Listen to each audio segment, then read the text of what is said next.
Welcome back to Jacob's Toys 5-minute figure reviews, and I'm starting this video off a little bit different just because of the sheer size of this individual 12-inch figure.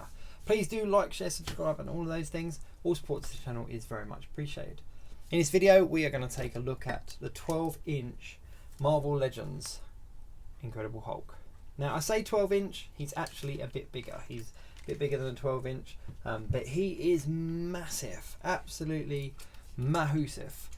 He's a lot bigger than I thought, so without further ado, let's jump in and take a look at him. So let's take a closer look. Now I must admit I picked this guy up on the second-hand market, obviously, because you can't get these 12-inch figures at retail anymore, and I underestimated exactly how big and heavy he really was. Now the detail in him is really nice. Much the same as the rest of these 12-inch figures. The sculpt isn't the same as any of the 12-inch figures that we have from Marvel Legends already. Not even the head sculpts, they're all kind of unique to these particular builds.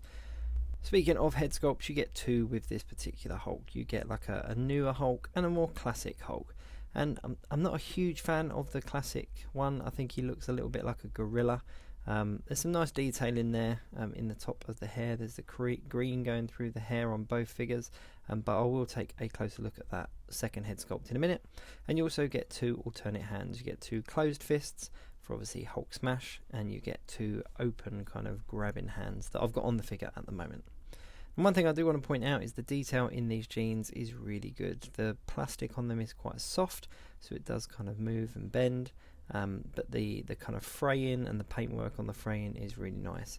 You can see there that they've made the joint the same colour as the denim, so it really does hide away, and it just looks like his knees kind of poking through that particular leg.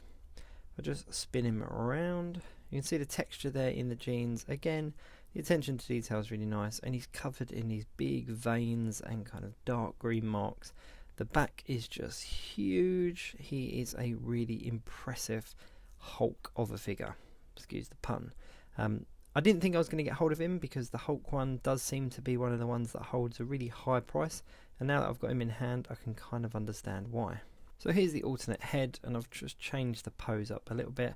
I did fail to mention as well there is toe articulation in this figure as well. Actually on the figure this head doesn't look as bad, and it does look a lot more like that classic Hulk.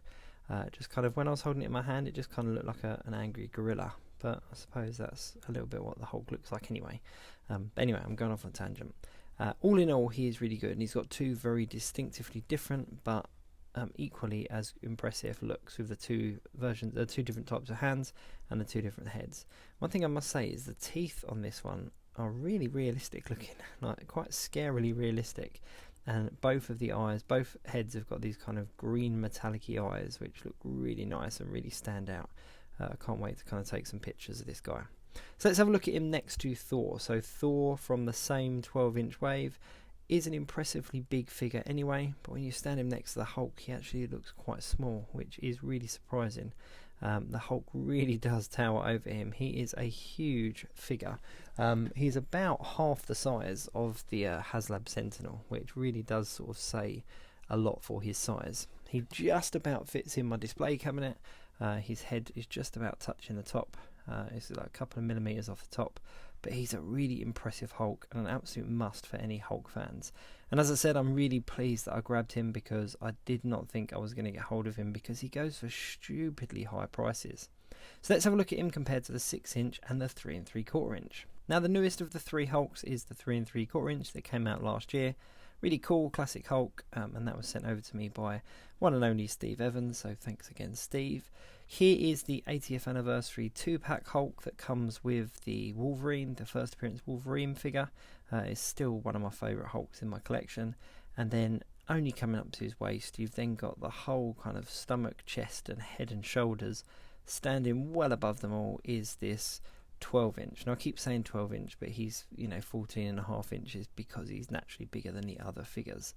So seeing the three of them together, there really is a huge difference in size. This guy is great. The articulation in him is brilliant. He's got some really good articulation. Actually, let's zoom out and get a photo so you can see all three of them together. And there we go. So you can really see the size difference there. And the 6-inch Hulk is a big figure in itself. So this 14.5-inch one really does take up a lot of shelf space, a lot of real estate in your shelves. But as I said, I'm really pleased that I got him. He's got a load of articulation. He's going to be great to play around with and to photograph. And he overall he just really is a great figure. I think he was kind of my grail in the 12-inch line because he was the one I didn't think I was going to get hold of. So I'm really pleased to have ticked him off. So now on to the next, I suppose. Now I've done quite a few of the reviews on these 12-inch figures from Marvel Legends, so do go and check out my channel and you can see the rest of those there in a 5-minute figure format. Thank you very much for watching. Please do like, share, subscribe and all of those things, and I will catch you very soon.